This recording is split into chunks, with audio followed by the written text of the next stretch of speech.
오늘 우리는 이 본문 말씀을 통하여 모든 사람의 인생, 특별히 나의 인생에서 가장 중요한 질문은 무엇인가를 발견하고 그 질문에 대한 유일한 정답, 그것이 무엇인가를 함께 찾아가는 시간을 갖도록 하겠습니다. 13절, 예수께서 빌립보 가이사랴 지방에 이르러 제자들에게 물어 이르시되 사람들이 인자를 누구라 하느냐. 사람들은 충격에 빠졌습니다. 한 젊은이가 나타나서 하나님의 말씀을 전하는데 그곳에는 하늘의 음성이 들렸습니다. 도저히 인간에서는 느낄 수 없는 영적인 권위가 있었습니다. 그 어떤 바리새인 서기관들로부터는 듣지 못했던 놀라운 가슴 깊은 곳을 두드리는 영적 권위와 권능을 경험했습니다. 이 젊은 청년을 보고 그래서 사람들은 충격에 빠졌습니다. 이 청년은 그 정도가 아니었습니다. 이 청년이 가서 불치병 환자에게 손을 대면 그들이 치유함을 받았습니다. 앞을 못 보던 사람이 손을 대면 눈이 떴습니다. 못 듣던 사람의 귀가 열렸습니다. 문둥병자가 깨끗해졌습니다. 심지어 죽은 자가 살아나기까지 했습니다. 중풍병자가 팍팍팍팍 일어났습니다. 사람들은 충격을 받았습니다. 보통 사람이 아니다. 이 사람은 누굴까? 도대체 역사에 어떤 영웅이며 어떤 위대한 성자가 우리에게 온 것인가? 사람들은 충격에 빠졌습니다. 이분은 가는 곳마다 자연을 다스렸습니다. 그냥 병자를 일으키는 정도가 아니라 이 사람 앞에 서면 바람과 파도도 잔잔해졌습니다. 무리를 걸었습니다. 심지어 모든 사람이 걱정하는 문제, 오늘도 가장 심각한 문제인 먹고 사는 문제, 이 사람 앞에 한 줌도 안 되는 물고기와 보리떡이 주어지자 이 사람은 이것을 가지고 5,000명 넘는 사람을 배불리게 먹었습니다. 먹고 사는 문제도 이 젊은 청년 앞에선 아무것도 아니었습니다. 사람들은 충격에 빠졌습니다. 그러나 바로 그 다음 순간 사람들은 심각한 갈등에 빠지게 됩니다. 왜냐하면 이 청년이 나는 하나님의 아들이라고 고백했기 때문입니다. 이 사람을 볼 때 위대한 영웅이요, 인류 역사에 한두 명 나타날까 말까 하는 성자라면 좋겠는데, 그렇다면 믿을 수 있겠는데, 이 젊은이가 내가 하나님의 아들이라고 고백하자 사람들은 심각한 갈등에 빠졌습니다. 볼 때 절대 보통 사람은 아니고 절대 그냥 사람은 아닌 건 분명하지만, 그러나 사람인 이 청년을 하나님의 아들이라고 믿는 것은 차마 믿어지지가 않았습니다. 믿을 수도 없고 믿지 않을 수도 없는 이 예수라는 청년의 등장 앞에 첫째, 사람들의 반응은 충격이었고 두 번째, 심각한 갈등이었습니다. 그래서 예수님은 오늘 이렇게 물으십니다. 예수께서 빌립보 가이사랴 지방에 이르러 제자들에게 이르시되 사람들이 인자를 누구라 하느냐. 제자들은 이렇게 대답합니다. 14절, 이르되 더러는 세례 요한, 더러는 엘리야, 어떤 이는 예레미야나 선지자 중에 하나라 하나이다. 제자들은 척하고 대답했습니다. 그 첫째가 뭐냐, 사람들은 예수님을 세례 요한이라고 생각했다는 거예요. 왜요? 그 세례 요한의 정의를 외치는 모습, 막 메뚜기 먹고 석청 먹고 막 털 가지고 있고 왕을 향하여서도 두려워하지 않고 정의를 외치는 그 모습이 예수님에게 오버랩되었기 때문에, 그래서 헤로당은 바로 세례 요한의 목을 쳐서 죽인 사람 아니에요. 이 세례 같은 사람은 세례 요한이 다시 환생했다 이렇게 생각. 많은 사람은 바로 예수님을 통해서 그 정의를 외치는 세례 요한의 모습을 오버랩해 봤어요. 그래서 사람들은 세례 요한 같은 성자나 영웅이 아닐까 생각했습니다.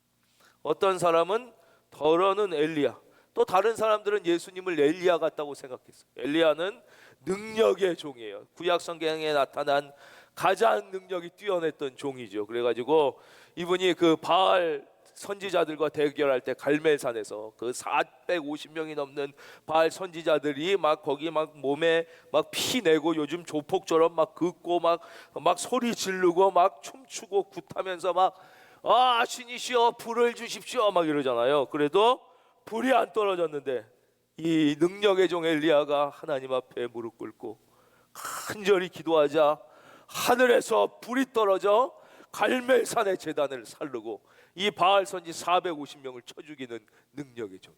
또 3년 6개월 동안 이스라엘에 가뭄이 들었어요. 그래가지고 다 말라 죽어서 사람들이 굶주려 죽여갈 때에도 이 엘리야가 하나님 앞에 간절히 무릎 꿇어 기도하자 3년 6개월 말랐던 하늘에서 폭포수 같은 비가 내려서 가뭄이 해결된 거죠. 그래서 오늘날도 많은 목사님들이 기도할 때, 기도드릴 때 이 엘리야 같은 능력이 오늘 이 땅에도 임하면 얼마나 좋을까, 이런 간절한 마음을 갖습니다. 예수님의 그 능력, 바람과 파도를 잔잔케 하고 병자를 일으키는 그 능력에서 사람들은 엘리야의 모습을 봤습니다. 또 어떤 이는 예레미야나 선지자 중에 하나이다. 예수님의 모습에서 선지자를 봅니다. 예레미야의 눈물, 그 민족을 향한 사랑, 그 인류를 향한 그 애통하는 마음을 예수님에게서 본 그대로 본 것이죠. 예수님의 그 민족을 사랑하는 마음, 사람들을 향하여 눈물 흘리는 그 사랑의 모습을 통하여 예레미야나 선지자를 사람들은 봤어요. 그래서 예수님이 제자들에게 사람들이 나를 누구라고 하냐 이랬을 때 제자들은 선뜻 이야기를 합니다. 그러나 그 다음 15절, 이게 진짜 질문이에요. 이 질문이 인생에서 누구에게나 가장 중요한 질문이고, 바로 이 질문을 하기 위해서 예수님은 첫 번째 예비 질문을 던지시. 진짜 예수님이 하시고 싶었던 질문은 바로 15절에 화면 보겠습니다. 15절 말씀 다 같이 시작. 이르시되 너희는 나를 누구라 하느냐. 그것이 그래, 너희는 그렇다면 나를 누구. 이것은 바로 예수님이 오늘 이 시간 우리에게 다시 던지는 질문이죠. 너는 나를 누구라 하느냐. 지금 너는 나를 누구라고 믿고 이 앞에서 예배드리고 있느냐? 너는 지금 나를 누구라고 믿고 신앙생활을 하고 있느냐? 너는 지금 나를 누구라고 믿고 예수 믿는 사람 기독교인이라고 말하고 있느냐? 너는 지금 나를 누구라고 생각하며 이 시간 예배드리고 있느냐? 너희는 나를 누구라 하느냐? 이것이 가장 인생의 중요한 질문이라는 거예요. 왜냐? 이 질문에 대한 대답이 바로 예수님의 생애와 사역 전체의 본질을 규정짓는 위대한 질문이기 때문에, 예수님은 왜 오셨느냐, 예수님은 왜 이 땅에 오셨으며 예수님은 왜 그런 사역을 하셨느냐가 이 질문 속에 다 담겨져 있는 거예요. 예수님은 처음부터 이 땅에 살러 오신 게 아니라 죽으러 오신 거예요. 모든 대부분의 사람들은 태어나는 순간부터 먹고 살기 위하여 아등바등합니다. 살기 위하여 아등바등하고, 목구멍을 위하여 아등바등하고, 잘 살기 위하여 아등바등, 남들보다 조금 건강하게 살고 오래 살고 멋지게 살고 부유하게 살고 아등바등하며 살아갑니다. 그러나 예수님은 처음부터 살려고 오신 게 아니에요. 처음부터 죽으려고 이 땅에 오신 거예요. 우리의 모든 죄를, 나의 모든 죄를 대신 지시고 죽기 위하여 오신 거예요. 예수님은 섬김을 받기 위하여 오신 게 아니라 섬기러 오셨고, 예수님은 존경받고 위대해지려고 오신 것이 아니라 잃은 자를 찾으러 오셨고, 예수님은 잘 살고 멋지게 살려고 오신 것이 아니라 나를 위하여 대신 매 맞고 채찍 맞고 고난을 당하고 십자가에 못 박혀 죽으심으로 나를 구원하시기 위하여. 믿으시면 아멘. 바로 이 질문 속에 예수님이 왜 오셨는가, 예수님의 삶과 사역의 본질이 무엇인가가 바로 규정되어 있는 거예요. 너희는 나를 누구라 하느냐. 돌때 이 질문은 우리에게 다른 사람의 고백이 아니라, 믿음은 인류 전체 77억이 예수는 그리스도요 살아계신 하나님의 아들이라고 고백해도 내가 고백하지 않으면 의미가 없다는 것을 가르쳐 주시는 질문. 믿음은 바로 나의 고백이어야 하며, 믿음은 바로 사랑의 고백이어야 된다는 것을, 바로 내 고백. 그래서 주님이 17절에서 뭐라고 그러세요? 바요나 시모나 내가 복이 있도다. 이를 내게 알게 하시는 혈육이 아니요, 즉 엄마가 예수 잘 믿어서 엄마 따라 교회 나온다고 그게 믿음이 아니라는 거예요. 아빠가 예수 잘 믿고 우리 집안이 믿고 남편이 믿고 아내가 믿고, 그것은 나에게 의미, 나의 믿음의 고백이 있을 때만, 할렐루야, 그것이 진짜 믿음에는 의미가 있다는 거예요. 고백은. 그래서 그건 우리에게 그렇고요, 또 예수님께도 바로 예수님이 사랑하는 내가 예수님께 고백을 드려야 돼요. 여러분, 사랑의 고백은요, 내가 사랑하지 않는, 나와 관계없는 수많은 사람이 나에 대해서 무슨 말을 하느냐는 그렇게 중요하지 않아요. 내가 진짜 사랑하는 그 사람이 나를 향해 고백하는 그 사랑의 고백만이 나에게 의미가 있는 거예요. 바로 우리 주님에게도 다른 수많은 사람의 고백은 의미가 없는 거예요. 주님이 그토록 사랑해 나를 위하여 십자가 지신 그 사랑, 그 사랑하는 내가 주님을 사랑한다고 고백하는 그 고백이 주님에게 의미가 있음을 우리에게 말씀해 주시는 거예요. 그래서 15절 이르시되 너희는 나를 누구라 하느냐. 주님이 이렇게 묻자 제자들은 이제 당황하기 시작하는 거예요. 사람들이 어떻게 생각하느냐엔 다 그냥 쉽게 대답하는 거예요. 우리도 예수님이 누구냐, 교회가 무엇이냐 그러면 뭐 교회는 이렇게 얘기하고, 뭐 예수 잘 믿는 사람은 저렇게 얘기하고, 목사님은 이렇게 얘기하고, 뭐 이렇게. 그런데 너는 어떠냐? 너는 나를 진짜 어떻게 믿고 이 자리에 있느냐라고 주님이 물으실 때 우리도 당황하고 있지는 않습니다. 이때 제자들은 당황했어요. 다른 사람들이 나를 누구라고 하느냐는 떡 먹듯이 대답하던 제자들이 너는 나를 누구라고 하느냐의 말에 당황했어요. 바로 그때 시몬 베드로가 16절, 시몬 베드로가 대답하여 이르되, 화면 보겠습니다. 주는 그리스도시요, 저를 따라해 주십시오. 주는 그리스도시요, 살아계신 하나님의 아들이시니이다. 바로 이 놀라운 대답을, 이거는 절대 베드로의 머리에서 나온 대답이 아니에요. 인간 베드로가 한 이야기가 아니라 어마어마한 하나님의 은혜, 성령의 감동으로 모든 인류 역사 전부에 하나님의 자녀들이 고백해야 하는 유일한 정답을, 할렐루야, 성령의 감동으로 이 시간 자기도 모르게 고백하게 된 것입니다. 이 베드로를 통한 믿음의 고백이 이 시간 저와 우리들의 고백이 될 수 있기를 예수님의 이름으로 축원합니다. 바로 이 고백. 다른 창의적인 답, 다른 무슨 멋진 답, 무슨 답이 정해져 있지 않은 답, 그런 게 이 시대의 교육의 모토인데 아니에요. 이 예수님의 질문, 너희는 나를 누구라 하느냐는 인생에서 가장 중요한 질문에는 답이 하나뿐이 없어요. 정답이 하나뿐이 없어요. 주는 그리스도시요, 살아계신 하나님의 아들이신 줄로 믿습니다. 이것을 내가 믿습니다. 이 대답뿐이 없는 거예요. 그럼 주는 그리스도시요라는 이 대답은 무엇입니까? 주는 그리스도, 바로 예수님은 그리스도라는 이 대답 안에 그리스도는 기름 부음을 받은 자란 뜻이에요. 그럼 옛날에 성경에서 누가 기름 부음을 받았냐? 첫째, 왕이 기름 부음을 받아요. 즉 예수님은 우리의 영원한 왕이시란 뜻이에요. 두 번째, 또 누가 기름 부음을 받아요? 제사장들이 기름 부음을 받아요. 예수님은 우리의 영원한 제사장이시라. 또 세 번째 기름 부음을 받는 직업이 있어요. 바로 선지자들이 기름 부음을 받아요. 바로 예수님은 영원한 우리의 선지자란, 즉 예수가 그리스도라는 말은 예수님이 우리의 영원한 왕이시며 우리의 영원한 제사장이며 영원한 선지자. 조금 어려운 말로 이걸 설명드리면, 즉 예수님이 그리스도라는 말은 예수님으로 말미암아 하나님의 모든 약속이 이미 성취되었다는 말씀이에요. 그게 뭐예요? 하나님의 약속 중에 가장 중요한 약속, 가장 위대한 약속, 진짜 약속은 바로 우리를 고아와 같이 버려두지 않고 우리를 구원하시겠다는 약속, 우리에게 영원한 천국과 영생을 주신 그 약속이 예수님이 우리의 영원한 천국의 왕이 되시고 우리의 모든 죄를 용서하시기 위하여 십자가에 대신 못 박혀 죽으심으로 영원한 제사장이 되시고 우리에게 하나님의 말씀을 친히 들려주시는 영원한 선지자가 되어 예수님이 인간의 몸을 입고 이 땅에 오심으로 예수가 그리스도가 되심으로 우리를 향한 하나님의 모든 약속은 이미 성취된 줄로 믿습니다.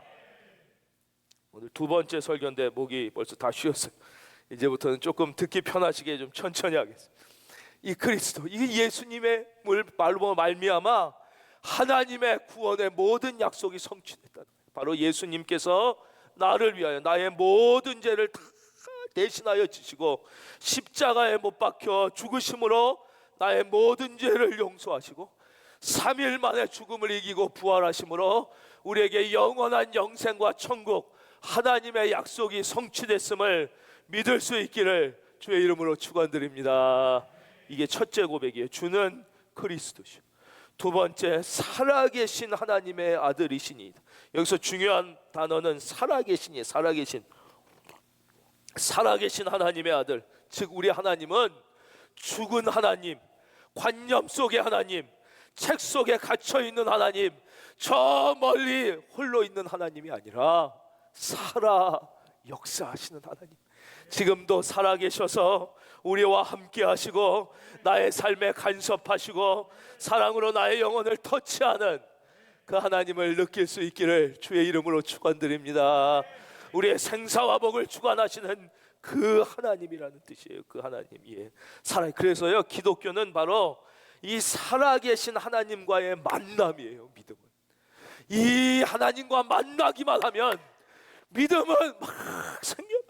하나님의 만남, 기독교는 만나면 기적이 일어나요. 그래서 사역자들이 하는 일, 주의 종들, 목사가 하는 일은 목사가 막 하나님의 말씀을 가르치고 사람 성도님들을 변화시키고 막 교회를 이끌고 이런 게 아니에요. 목사가 할 수 있는 일, 사역자가 하는 일은 바로 하나님과 하나님의 자녀가 만나게 하는 거예요. 여러분 소개팅 이런 거 해봤죠? 그러면 그 가운데 주선하는 사람이 있어서 만나게 해주는 거예요. 만나서 둘이 만나 사랑에 빠지는 게 중요해요. 그러면 이 사람의 역할은 다 하는 거예요. 이 사람은 아무것도 아니에요.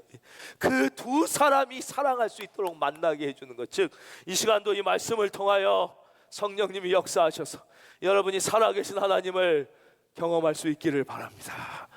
어디 그 만남, 그래서 살아계신 하나님. 세 번째, 이 살아계신 하나님의 아들이라는 뜻은 바로 하나님 나라 관점에서 보면 예수님이 바로 하나님이시라는 뜻이에요.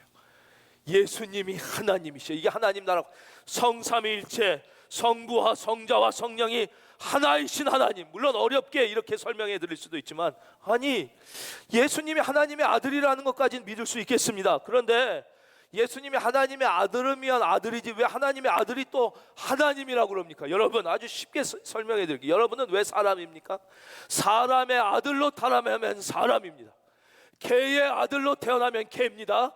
예수님이 살아계신 하나님의 아들이 분명하다면 하나님의 아들이신 예수님은 하나님이신 줄로 믿습니다. 그래서 이 말씀은 바로 예수님은 바로 하나님이시라는 뜻이에요. 여기에 놀라운 반전이 있어요.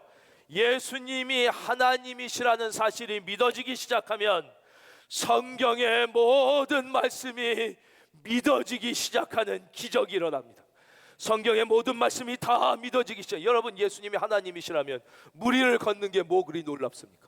죽은 자를 살리고 불치병자를 치료하고 바람과 파도를 잔잔케 하고 오병이어로 5천 명을 먹이는 정도는 전 우주를 운행하시고 생명을 창조하시는 하나님 앞에 아무것도 아닌 것이에요. 바로 예수님이 하나님이신 게 믿어지면 성경 말씀이 믿어지기 시작합니다. 예수님께서 하나님이신 게 믿어지면 내 안에 놀라운 기적들이 일어나기 시작합니다. 하나님의 말씀이 믿어지기 시작하면 내 안에 기적이 상식이 되는, 할렐루야, 날마다 예수님과 동행하며 감격적인 삶을 누리는 기적이 할리 나우엔이라는 어떤 사람들, 유진 피터슨이라는 어떤 사람들, 사도 바울이라는 성경 속의 인물뿐만이 아니라 나의 인생 속에서도 일어나는 기적이 있기를 바랍니다.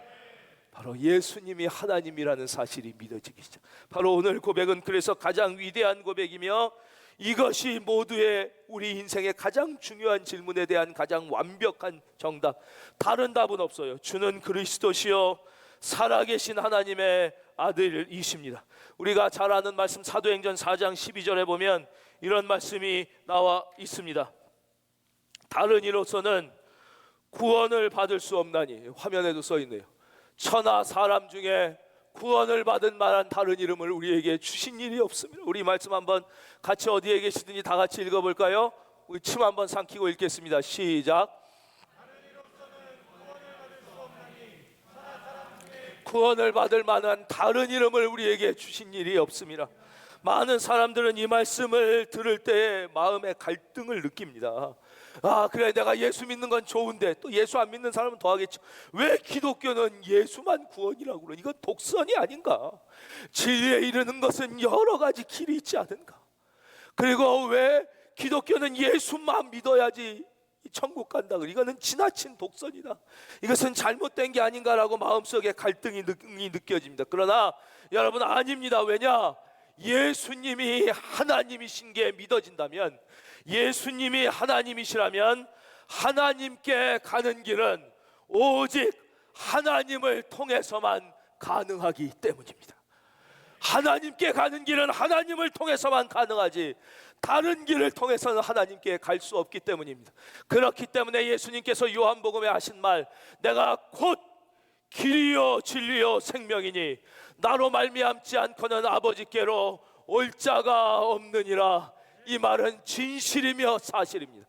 예수님께서 하신 또 다른 말씀, 내가 곧 생명이요 부활이니, 이 말씀도 진실이요 사실인 것입니다. 왜냐? 만약에 예수님이 위대한 인간이었다면, 위대한 성자였다면 이것은 너무나 교만한 얘기고 오만한 얘기고 오류이지만, 예수님이 하나님이신 게 사실이라면 하나님을 통해서만 하나님께 갈 수 있고, 예수를 통해서만 하나님께 갈 수 있고, 예수만이 유일한 길임을 우리는 믿고 고백합니다. 그래서 우리는 이 갈등에서 자유로울 수 있습니다. 우리는 이 진리를 담대하게 고백할 수 있습니다. 우리는 하나님의 한량없는 은혜로 구원받는 하나님의 자녀로서 이 구원의 진리를 담대하게 증거하며, 목에 칼이 들어와도 증거하며 살아야 할 줄로 믿습니다. 17절, 예수님은 베드로의 이 고백을 듣고 너무나 기쁘셨어요. 이 기쁜 게 말할 수가 없는 거예요. 이 고백하면 제가 드릴 저 개인의 간증이 하나 있어요. 예전에 제가 대학부들을 섬겼을 때 부교역자 때 한번 토요일 저녁에 특강을 하기 위해서 한 전도사님을 모셔서 강의를 들었어요. 그때 제가 너무 은혜를 받았어요. 이분은 저녁에 퇴근하고 집에 들어가시면 사모님에게 늘 그런 말씀을 하신다는, 주무시기 전에, 당신, 내가 왜 당신이랑 결혼했는지 알아? 당신 이걸 다시 기억해야 돼. 나는 절대 당신을 행복하게 해주기 위해 결혼한 게 아니야.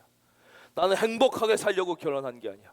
내가 당신과 이 결혼을 한 이유는 예수 그리스도의 남은 고난을 우리 가정을 위하여 함께 채워가기 위해서 나는 당신이랑 결혼한 거야. 절대 행복할 것은 꿈도 꾸지 마. 예수 그리스도의 남은 고난을 우리는 함께 채워가는, 이러면서 주무신다는 거예요. 저는 그 말씀에 너무 충격을 받았어요. 그리고 속으로 아주 깊은 부끄러움을 느꼈어요. 같은 주의 종인데 어떻게 저분은 저럴 수 있을까? 나는 그런 마음이 아니라 이렇게 사랑하고 행복하고 이러려고 좋아서 결혼했, 제 자신이 너무 부끄러웠어요, 하나님 앞에. 그래서 제가 마음속에 결심을 하고 그날 이제 퇴근해서 늦게 집에 들어갔어요. 집에 들어가가지고 심각한 얼굴을 하고 저희 집사람을 불렀어요. 일로 와봐.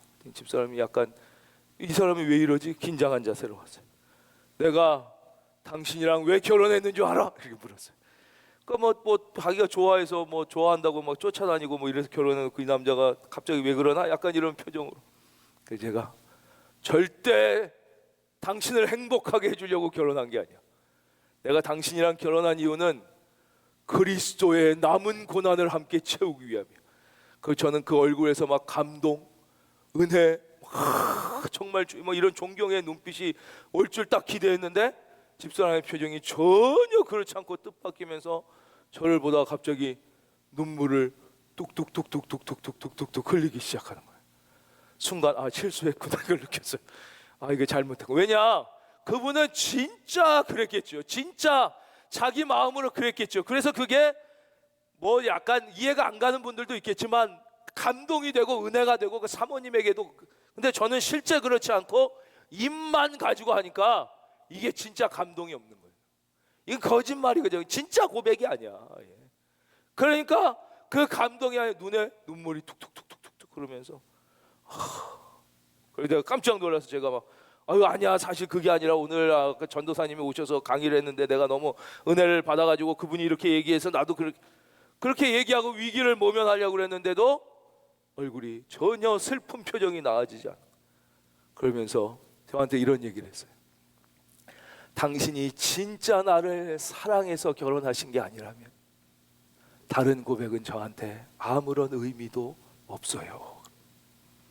여러분 이 시몬 베드로의 이 고백이 진짜 여러분이 예수님을 사랑해서 하는 고백이, 그 고백만이 주님께 의미가 있는 것입니다. 그 고백이 주님을 행복하게 해드리는 것입니다. 예수께서 대답하여 이르시되 바요나 시몬아 내가 복이 있도다. 이때 예수님이 얼마나 기쁘셨으면 이 시몬의 풀네임을 다 불러주시는 거예요. 전체 이름 바요나 시몬, 요나의 아들 시몬아 내가 복이 있도다. 여러분 상상을 해보십시오. 예수님이 이 베드로의 진정한 믿음의 고백, 사랑의 고백, 가슴에서 우러나는 고백을 들었을 때 그 기쁨. 그래서 여러분 신앙 고백은 남의 고백이면 의미가 없어요. 나의 고백이어야 하고, 머리의 고백이면 안 돼요. 가슴의 고백, 사랑의 고백은 가슴의 고백이어야 돼. 누구를 사랑한다고 고백할 때 머리로 이 사람의 직업이 괜찮고 이 사람의 무슨 앞으로 공무원이라서 연금이 따복따복 나올 것 같고 IQ가 높으니까 2세 교육에도 문제가 없을 것 같고 직업이 좋으니까 우리가 이래서 이렇게 머리로 만약에 생각해서 당신을 사랑해요라고 고백한다면 이것은 가짜입니다. 우리가 예수님에 대하여 우리의 믿음을 고백할 때 머리로 생각해서가 아니라 가슴으로 예수님이 너무 좋아서, 예수님이 나의 구원자임이 느껴져 성령의 감동으로 고백할 수 있기를. 할렐루야. 그것이 진짜예요. 그 고백을 들은 예수님이 너무 기뻐하죠. 우리는 그래서 이 또 17절 말씀에서 무엇을 배울 수 있느냐?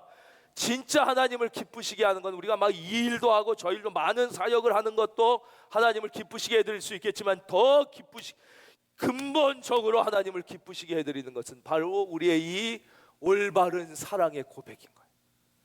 우리의 하나님을 향한 이 사랑의 고백, 우리의 이 올바른 신앙의 고백을 바로 예수님이 나의 그리스도이십니다, 바로 당신이 살아계신 하나님이시며 살아계신 하나님의 아들이십니다라고 우리가 찬양하고 진정하게 고백할 때 이 시간 축복하겠습니다. 저와 여러분 우리들의 입술에 언제나 이 바른 신앙의 고백이, 사랑의 고백이 있을 수 있기를 주의 이름으로 축원합니다. 이것이 하나님을 춤추게 한다는 것입니다. 주님은 너무 기뻐하시면서 바요나 시모나 내가 복이 있도다. 이를 내게 알게 하는 이는 혈육이 아니요 사람이 이게 알게 할 수 있다는 게 아니에요. 부모를 통하여 겉은 믿지만 진짜 믿음이 생기는 게 아니라는 것. 또 이것은 인간의 지혜가 담겨 인간의 지성으로 믿어지는 게 아니에요. 하늘에 계신 내 아버지시니라. 그래서 여러분 바로 이런 참된 믿음의 고백, 이것이 모든 인생의 가장 중요한 질문이며 이 질문에 대한 답만이 모든 인생이 구원받을 수 있는 유일한 길임을 우리 이번 한 주도 저와 여러분의 입술에 주는 그리스도시요 살아계신 하나님의 아들이시니다라는 이 믿음의 고백이 늘 살아 숨쉬며 이 믿음의 고백이 늘 속에만 머물지 않고 우리의 입술을 통하여 고백되는 복 있는 한 주가 되시기를 예수님의 이름으로 축원드립니다.